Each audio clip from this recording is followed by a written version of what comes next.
principal. On a dû repenser notre manière de travailler, le télétravail est devenu une norme, et des applications sensibles ont dû être publiées sur Internet pour permettre à vos collaborateurs de poursuivre leurs activités. Vous avez dû faire ces choix. Malheureusement, derrière, les attaques, elles, sont devenues de plus en plus sophistiquées et de plus en plus récurrentes. Donc vous vous êtes exposés à des attaques informatiques. Et en tant que TSI, on sait que c'est notre politique. Vous êtes garant du système, de la sécurité du système d'information. Donc si vous vous faites hacker, non seulement ça a un coût financier, parce que vous devez sécuriser votre infrastructure, enfin, voilà. Vous devez expliquer à votre DG pourquoi vous vous êtes fait hacker, ça peut prendre 4-5 heures de temps. Et ensuite, derrière, vous devez en plus expliquer parfois aux journalistes, parce que c'est une image de marque, c'est votre image de marque. Vous devez justifier pourquoi vous avez laissé quelqu'un hacker votre dossier. Donc vraiment, c'est une grosse, c'est la cible même de la problématique actuelle. On va faire un petit sondage. Qui n'utilise pas le télétravail aujourd'hui? Qui ne fait pas le télétravail? Est-ce qu'il y a dans la salle? Vous êtes seul. On voit que tout le monde est concerné par le télétravail, vu la pandémie actuelle, Covid-19, à part monsieur. Monsieur qui n'a pas de télétravail. Vous avez raison. Vous allez au travail tous les jours. Vous avez raison. C'est difficile, mais vous avez raison. Je le dis. Qui utilise un smartphone tous les jours? Monsieur aussi?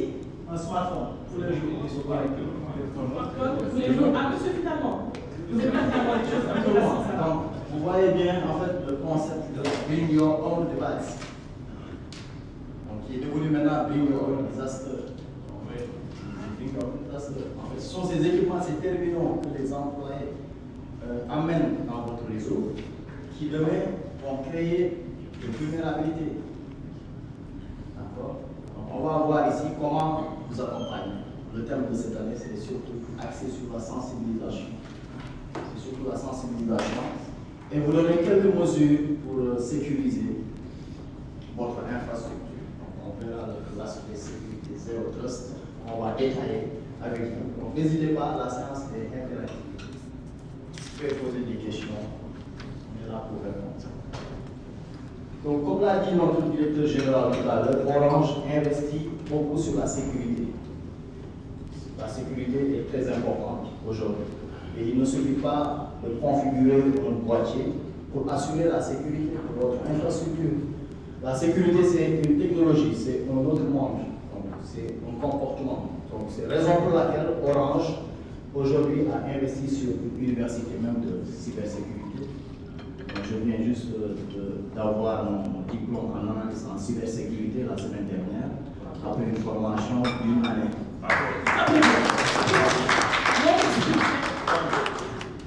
Donc, c'est la vision de Orange Group. Donc, vous connaissez OCD, Orange Cyber Defense, qui est l'un des meilleurs aujourd'hui sur la cybersécurité.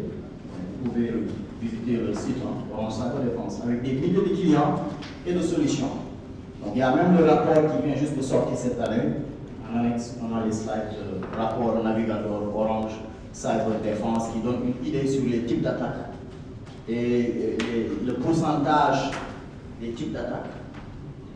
On centralise tous les événements de beaucoup de clients et à partir de cette centralisation, on peut savoir quels sont les types d'attaques et qui est concerné. Donc via Orange Cyber Defense. Donc, oui, c'est ouvert. Donc si vous allez sur le site Orange Cyber Defense, vous pouvez vous inscrire, créer un compte, vous pouvez recevoir les alertes, ces rapports, c'est disponible. Donc j'ai le dernier rapport qui est sorti hier, je pouvais vous le partager après la séance. Donc Orange a créé ce qu'on appelle le SOC OMEA au Maroc, qui a été inauguré en janvier 2019. Ce même SOC est en train d'être dupliqué avec, ici en interne au Sénégal. Nous avons des ressources compétentes pour gérer la sécurité. Nous avons un SOC en Côte d'Ivoire également. Donc c'est pour centraliser l'infrastructure de tous nos clients, pour les sécuriser. En cas d'attaque, il ne suffit pas d'appeler peut-être les sapeurs ou bien la police.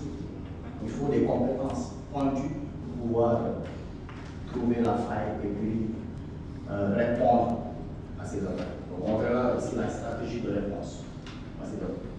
Donc le contexte également est, vous avez la normalisation, tout ce qui est normalisation, ISO 9001, ISO 27001, 27002.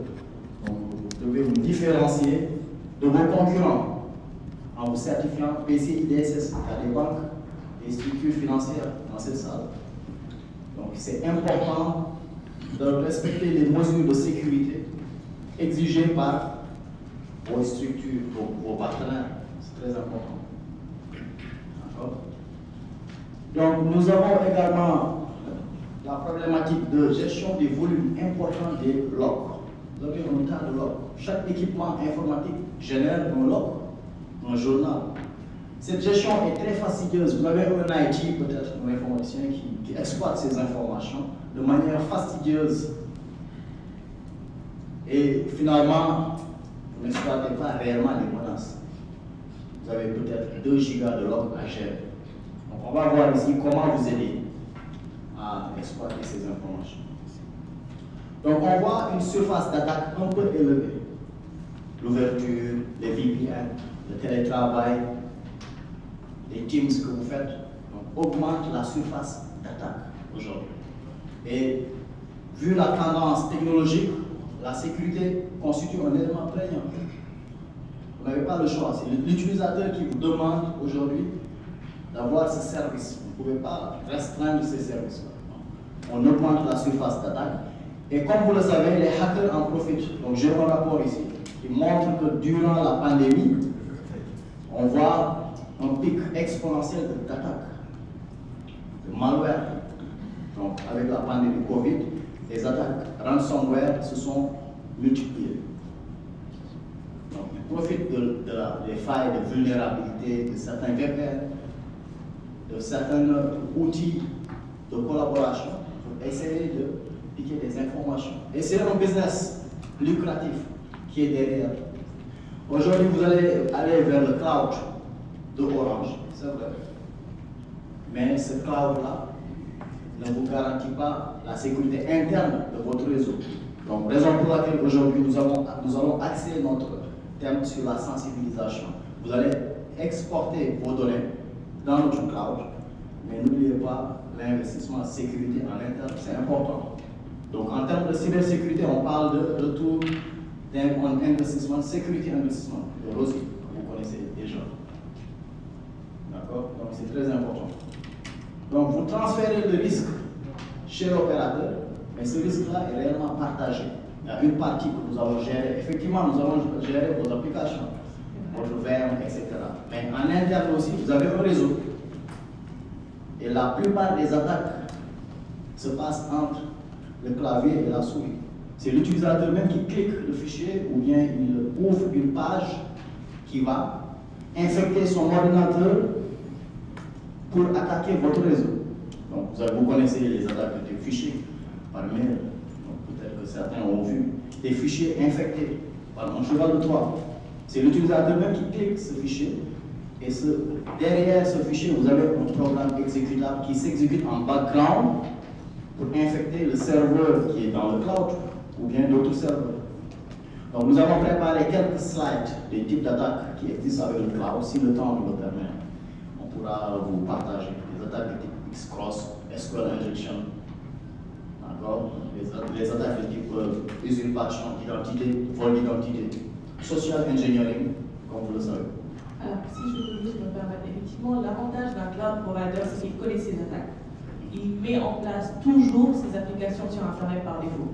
Donc, il travaille, il se concentre, il a besoin qu'il maîtrise vraiment. Et pas pour le numérique, mais de manière générale, un cloud provider met souvent, comme il l'a dit, un Security Operations Center qui détecte et bloque en temps réel les menaces cyber. C'est notre cas d'ailleurs. Ma collègue Adia Komba fait partie de ce SOC-là. Et c'est vraiment ce qui nous permet d'être, au niveau du cloud, d'être innovant. Merci. Donc, Adia, si vous avez des questions, oui, au niveau de toutes les questions. Slide. Donc, merci. Donc, nous allons aujourd'hui vous sensibiliser sur la prévention. Donc, c'est important. Vous avez un firewall, vous avez investi sur le périmètre, ce qu'on appelle l'interface périmétrique. La plupart des IT investissent beaucoup d'argent sur le périmètre du réseau. C'est-à-dire vous protégez l'accès Internet seulement avec un antivirus, sans pour autant faire ce qu'on appelle de la prévention. La prévention, c'est le premier niveau de sécurisation de votre infrastructure. À quoi consiste la prévention? C'est déterminer ce qu'on appelle des risques. Donc, faire l'analyse de risque. C'est quoi analyse de risque? Donc, en cybersécurité, on parle de risque égal TVA. Vous connaissez déjà. T comme menace. Donc, s'il y a une menace, il y a une vulnérabilité et il y a un asset, ce qu'on appelle le bien. Donc, je suppose que la plupart de vous gèrent des biens sensibles, vos applications. Qui n'a pas d'application sensible ici? Est-ce que ce que vous gérez est sensible pour vous? Donc, tant que ces trois conditions sont réunies, on a un risque. Donc, vous avez la menace. On peut considérer qu'Internet constitue une menace. Donc, tout le monde ici est menacé. Donc, comment gérer ces risques-là? Donc, il faut faire une analyse de risque en fonction de deux facteurs principaux. Quels sont ces deux facteurs? L'impact et la probabilité. Donc, vous allez déterminer pour chaque événement quel est l'impact et la probabilité pour que aujourd'hui cette menace détruise votre infrastructure. Donc, si l'impact est élevé, si la menace est élevée, donc l'impact est élevé, la probabilité pour que cette menace ait lieu est aussi élevée. Donc, on considère que c'est un risque majeur. Donc, vous allez vous placer à la place du hacker pour modéliser les scénarios de menace. Donc, c'est important. Donc, c'est la première phase, la prévention. Vous allez identifier quelles sont les menaces et créer les scénarios, les use cases de menaces, d'attaque. Et ensuite, avant d'appliquer ces politiques-là au sein de votre infrastructure. Donc, nous avons l'expérience, après 12 ans d'expérience ici en informatique au Sénégal, la plupart des IT achètent l'outil et déroulent la configuration automatiquement, sans pour autant faire cette analyse de risque. C'est très important. L'analyse et la menace, en fait, l'identification des menaces, la modélisation des scénarios de menaces est très importante. Donc, comme vous le savez, si un hacker veut vous attaquer, il va vous attaquer. D'accord? Donc, il mettra tous les moyens pour vous attaquer. Donc, les attaques, contrairement aux attaques traditionnelles que vous connaissez, les attaques virales, où c'était un peu généralisé, un virus qui infecte un ordinateur, c'était un peu généralisé. Là, on parle d'attaques ciblées et insidieuses. C'est une attaque ciblée. On veut attaquer la banque.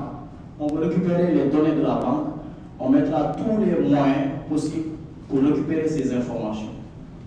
Est-ce que la banque est prête à arrêter cette attaque ou pas? Est-ce que vous avez les hommes qu'il faut pour se défendre? Donc, tout ça, c'est dans l'analyse de risque et la modélisation. Il faut le prévoir. Donc, ensuite, on va détecter. On passe à la phase de détection. À quoi consiste la phase de détection des menaces? C'est via des outils qu'on verra. C'est important d'analyser les logs. On a parlé tout à l'heure d'analyse de logs, de fichiers volumineux. Il faut des outils. Est-ce que vous avez des outils pour analyser vos logs? C'est très important. L'analyse, on verra tout à l'heure quelques outils. Donc je vais vous communiquer quelques outils qui vous permettront de détecter les menaces dans votre réseau. Et ensuite, la phase d'analyse de ces attaques pour déterminer les faux positifs, les faux négatifs. C'est important. Est-ce que vous avez des faux négatifs, des faux positifs? Donc, avec l'antivirus, vous allez identifier les signatures, tout ce qui est signature, tout ce qui est vérification du type de fichier. Vous allez bloquer avec un antivirus. Et ça, c'est une technologie dépassée. Ça n'existe plus. L'antivirus ne suffit plus. On verra les solutions proposées tout à l'heure pour sécuriser de bout en bout votre infrastructure. Ensuite, il faut toujours évaluer ce qu'on appelle l'analyse de vulnérabilité. Il faut toujours analyser les vulnérabilités de votre infrastructure. Est-ce que les patchs sont à jour? Est-ce que vous avez les bonnes mises à jour côté physique, OS? Sur tous les postes de travail, c'est important.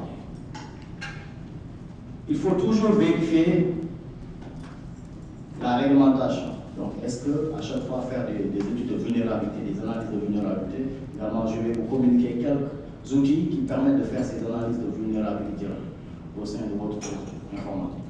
Je peux vous poser une question toujours dans le même sens. Aujourd'hui, vous êtes imprégné par rapport aux enjeux sur le plan technique et sécuritaire. Mais il se trouve que, par mon expérience, au niveau de Orange, on a constaté que les commerciaux sont très lents par rapport aux techniciens. Et souvent, il arrive qu'un client qui acquiert un équipement en location ou acheter chez Orange rencontre des difficultés en cas de vie ou après qu'il y ait des recommandations, il doit remplacer l'équipement, il doit mettre en place des patchs. Est-ce que vous voyez? Il y a la réglementation, il y a les risques, il y a les rapports.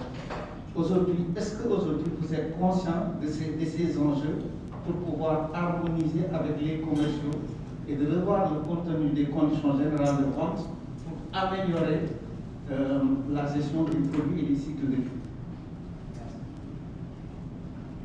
Merci beaucoup. Donc, pour répondre à cette question, effectivement, la problématique est là, l'enjeu, on comprend bien, d'où la réorganisation. Comme l'a rappelé tout à l'heure notre directeur général, nous avons une division de cybersécurité qui se charge de tout ce dont vous avez parlé tout à l'heure, notamment tout ce qui est support sur vos infrastructures. Donc, si vous êtes en contrat avec Orange, c'est cette équipe qui se charge de vérifier la conformité côté OS, côté équipement, le cycle de vie, c'est très important, l'obsolescence du matériel, c'est très important. Donc, on a effectivement une organisation adéquate, donc, qui existe depuis quelques mois. On s'est réadapté pour pouvoir répondre effectivement à cette question. Juste rajouter, je comprends ce qu'il dit. Comme tu as répondu en Issa, c'est-à-dire qu'avec la vision que nous venons d'opérer de la création d'un service dédié à la sécurité, nous avons aujourd'hui un rapprochement entre les commerciaux et ces experts pointus. C'est un peu ce que j'ai expliqué tout à l'heure dans mon introduction. C'est-à-dire qu'aujourd'hui, DDE, la direction des entreprises, a les commerciaux qui vont toujours vous rencontrer, mais ils sont toujours accompagnés par des ingénieurs support, et ces ingénieurs support sont épaulés par des experts. Parce qu'un expert comme Issa aujourd'hui, c'est très difficile pour lui d'aller chez tous les clients à chaque fois. Il ne peut pas se déplacer au même rythme que les commerciaux. C'est pour cela qu'on a créé une entité de cybersécurité. Eux, ils sont là-bas. Et les commerciaux ne peuvent pas maîtriser ces aspects-là. Ça, vous le convenez avec moi. Eux, ils sont plutôt des médecins généralistes. Quand ils sont devant un patient, ils savent diagnostiquer, savoir un peu les besoins humains. Ils sont accompagnés par un ingénieur support qui vient en appoint sur certains points. Ça peut être un médecin spécialiste sur certains sujets. Mais quand on est devant des situations que vous avez décrites, là, il faut un professeur. Là, il va dire il faut que j'aille voir un professeur tel spécialiste quoi, carrément, qui maîtrise cette maladie, qui a des éléments, parce qu'il s'appuie. Parce que les certifications qu'ils ont, ça leur permet, eux, de bénéficier d'une base de données, comme il a décrit, sur des dizaines de milliers d'attaques d'entreprises qui ont eu des problèmes, et c'est en s'appuyant sur tout ça qu'ils peuvent approfondir et régler ces types de problèmes. Donc les lenteurs que vous voyez pour des commerciaux, c'est normal, mais aujourd'hui on a l'organisation qu'il faut pour, au besoin, solliciter l'expertise et combler ces failles-là. Parce qu'on est conscient qu'en matière d'attaque, tout ça, le temps est quelque chose de très vital. Voilà. tu aurais pu